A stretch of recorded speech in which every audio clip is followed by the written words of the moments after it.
Hello, boxing fans around the world. Thank you for joining me once again here on Talkin Fight for another episode of Boxing News today.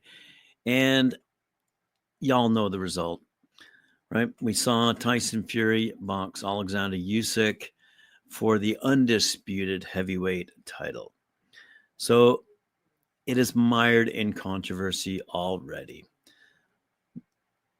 You've got the chatter, you've got the mutterings, the opinions, the quotes.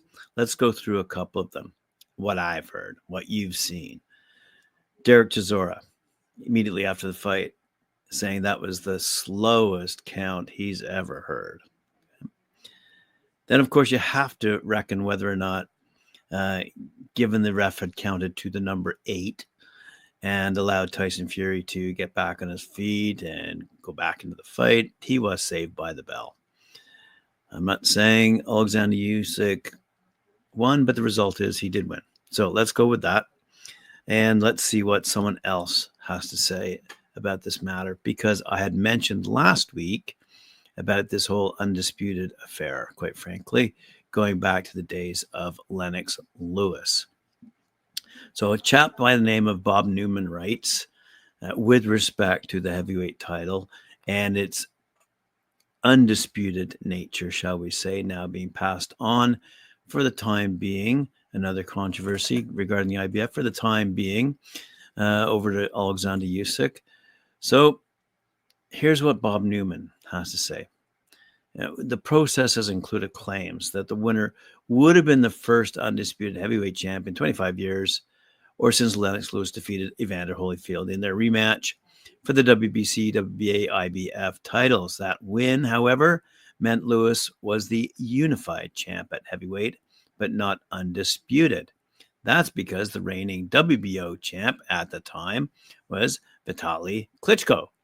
Lewis would hold his 3 belts for only 5 months, as the WBA would strip him for not signing to fight number 1 rated John Ruiz. The recently vanquished Holyfield would defeat Ruiz for the vacant WBA belt on August 12, 2000. By that time, Chris Bird had shocked the boxing world by defeating the elder Klitschko brother, who, despite being well ahead on the scorecards, retired to a stool with an unsurmountable lead due to a shoulder injury. Lewis was left with the WBC and IBF straps, which he would defend 3 times in 2000, until he shockingly was stopped with one punch by Hasim Rahman in South Africa in the 5th round on April 22nd, 2001. Ironically, the WBO formed in 1988. I believe that was a year Lennox Lewis won gold for Canada at the Olympics and crowned its first heavyweight champion. That was Italy's Francesco Damiani on May 6 of 1989, more than a month before Lennox Lewis ever even turned pro, let alone won any version of a world heavyweight title. Prior to Damian's inaugural annexation of the WBO strap, Mike Tyson was the last undisputed champion of the 3-belt era, making a defense of those 3 belts, WBA, WBC, IBF, against Frank Bruno on February 25th, 1989, 2.5 months before Damiani's WBO snag. So, if the WBO counts as one of the 4 major sanctioning bodies in boxing now, then it counted 25 years ago. Then Lennox Lewis was never undisputed heavyweight champion. No disrespect, he says, just the facts. So anyway, he goes, while we're discussing facts, it's Oleksandr, not Alexander Usyk, as so many in the media have mispronounced his name. Anyway, there's an update on that whole undisputed thing. Okay, so as a result of the fight, 2 things have come about. 1, there is a rematch clause stipulated, I suppose, in the contract that was negotiated between the Saudis and the various promoters. And it seems that if in fact they do, Tyson Fury and Oleksandr Usyk do decide to go into a rematch scenario, that could mean the IBF belt being stripped from Usyk, and therefore he would not be the undisputed heavyweight champ. And you might say that Daniel Dubois or his opponent, Filip Hrgovic, might in fact fight for that vacant IBF title, and that would be in June, by the way. So that's something, I don't know if I'm looking forward to that. I mean, that kind of fits into the who cares category. But we will discuss these up and coming heavyweights in a second. So give me a moment here. Let's go back to the Usyk Fury fight for a sec. It seems after the fight, Usyk went to hospital after his press conference, I might add, because he may or may not have suffered a broken jaw. Now, naturally, his promoter Krasik has downplayed any injury fears concerning Usyk's future and said nothing major is wrong with him. So he went to the hospital after the press conference, and they made the exams. It's something like a 1 week recovery, no broken jaw. Thank God he's safe and sound. Yeah, okay. So point is, though, if he does have a broken jaw, which he hotly denies, by the way, he's okay. That's like saying Tyson Fury is an easy target because of the cut over his eye. So that cut never was reopened during the Usyk fight. So would Oleksandr Usyk be susceptible to a jaw injury in the future, no matter who he fights? That remains to be seen, obviously, and I don't have a crystal ball. But if I were fighting him, I'd go after his jaw. Anyway, I'm sure all fighters do. Anyway, let's have a quick look here. Gypsy King said at that press conference, have you seen my face? It's pretty busted up. And he's just gone to the hospital with a broken jaw, and he's busted too. So that's what Tyson Fury had to say. So, as I said, Krasik explained a little bit further. He said, Usyk felt some discomfort in his upper jaw. The doctor said anything can happen, and this is a very sensitive area, so you need to be inspected as fast as possible. So he got his MRI, and word on the street, he doesn't have a broken jaw, but then I'm guessing he might have some kind of injury to his jaw, soft chin. In the other fight of note, another WBC heavyweight final eliminator, WBC's number 3, Agit Kabayel, 25-0, by the way, 17 knockouts, knocked out WBC number 2, Frank Sanchez, in the undercard of that Fury Usyk fight. And that happened in round number 7 over in Riyadh. So kind of good news for the heavyweight side of thing, because Kabayel now has consecutive upset wins against Sanchez and Arsenabak Makhmudov, who was in his fight a 9-1 favorite. So if you take a look at who now is, shall we say, leading the way in terms of up-and-comers wanting to face a champion, it is interesting to note, one more point here, Tyson Fury, after the fight, said he's done with boxing. So has he retired? I don't know. So let's hope he does retire, only because it helps to unclog that heavyweight division. And if Usyk is injured well enough to put his next fight on hold, then we might see some of these up-and-comers go toe-to-toe and produce some more classics in the heavyweight division. Nonetheless, the fight on Saturday between Usyk and Fury, I'm not so sure. In my opinion, it was a classic because in the 9th, I did think that Usyk did deserve a TKO. I did think that Fury was injured. He was against the ropes. I didn't like his showboating early on, but yeah, Fury was leading, quite frankly, I would say, up until that point. But I would say also Usyk definitely deserved a TKO in that ninth round. Anyway, so who's up and coming? According to ESPN, and the fellow's name is Nick Parkinson. I don't know if you read this guy or not, but he says Anthony Joshua is the top contender. That remains to be seen. I mean, I'd picked this guy way back. Remember when he fought Usyk for the first time? I thought for sure Joshua was going to take care of business and defeat Usyk. Boy, was I wrong on both counts, because they fought twice. Up-and-comers, include Deontay Wilder, obviously. But in that middle of the pack, you've got other fighters like Zhilai Zhang. But he is a tad on the older side now. Yeah, he's up there with Deontay Wilder. Whether or not these guys can make comebacks or not, they had their chances in Riyadh a few months ago. Fury's knocked out Wilder, I think probably twice, I think.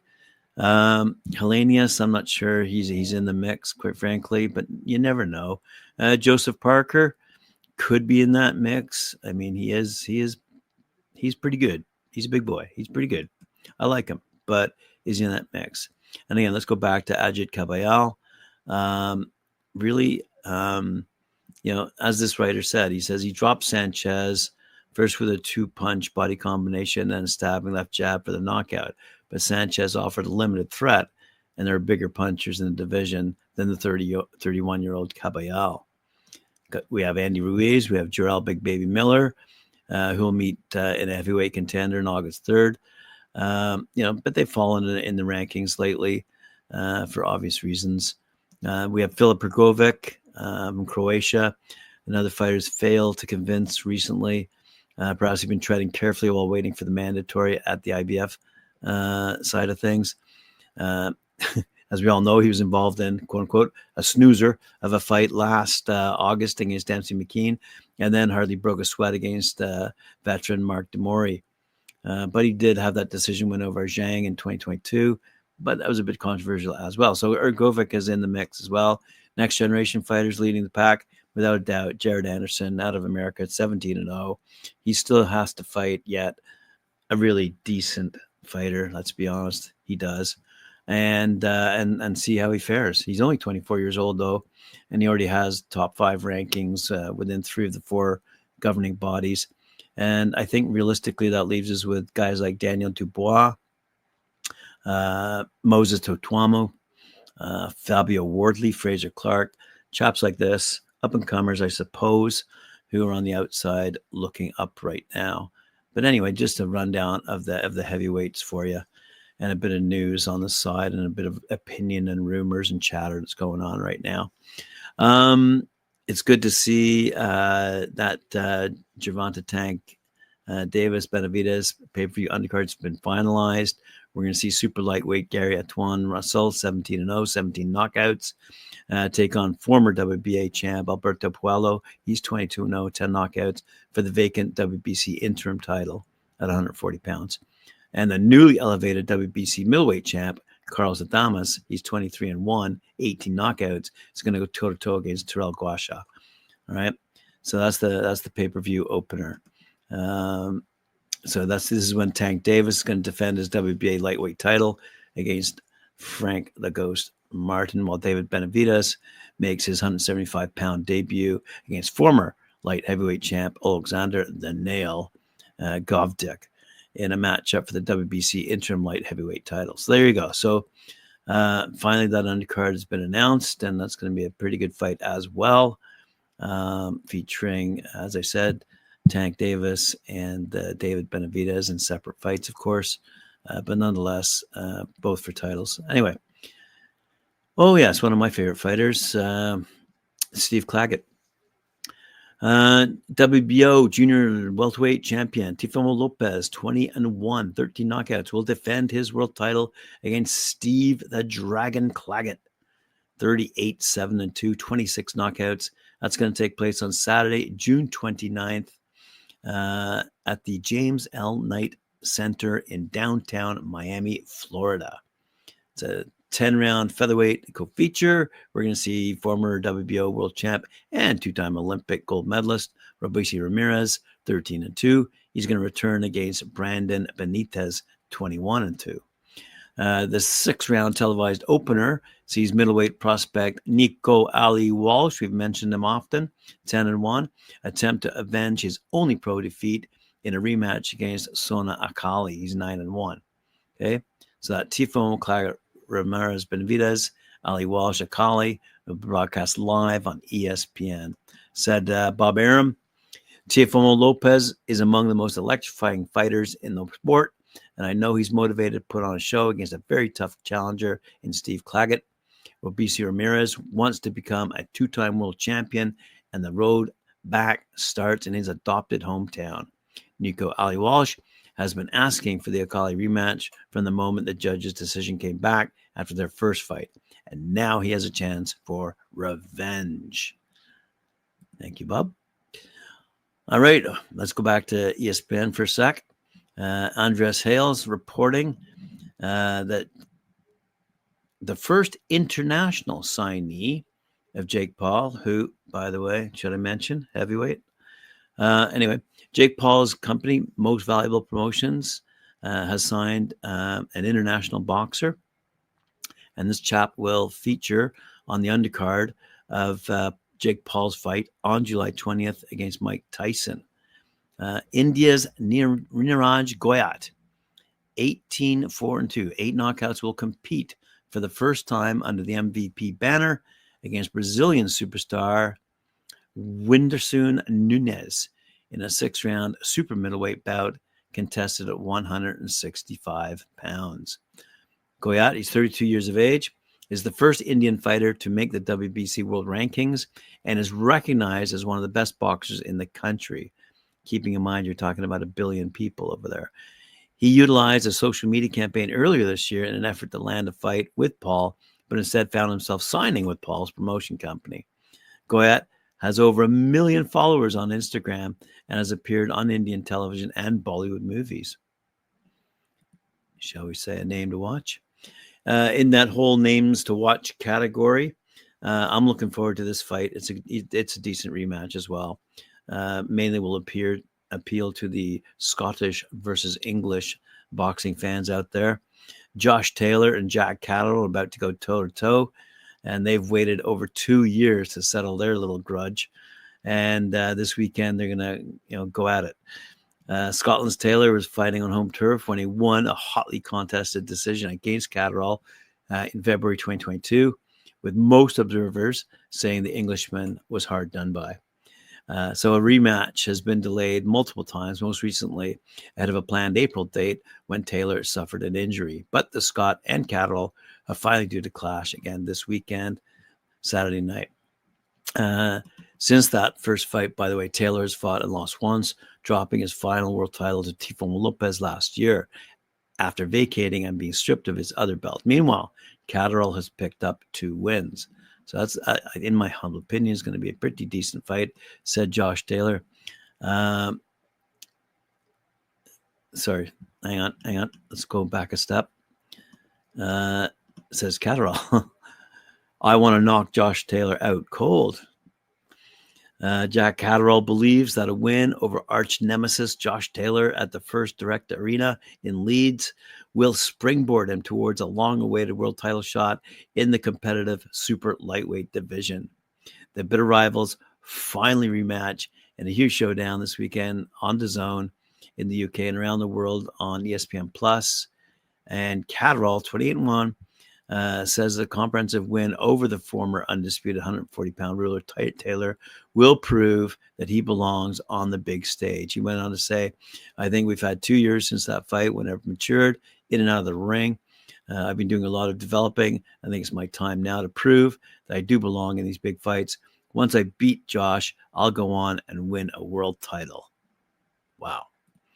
Now, speaking of numbers, I'm going to conclude today's episode with something of a interesting headliner. Okay, we've all debated, boxing's ranking in terms of how many people watch what kind of sport.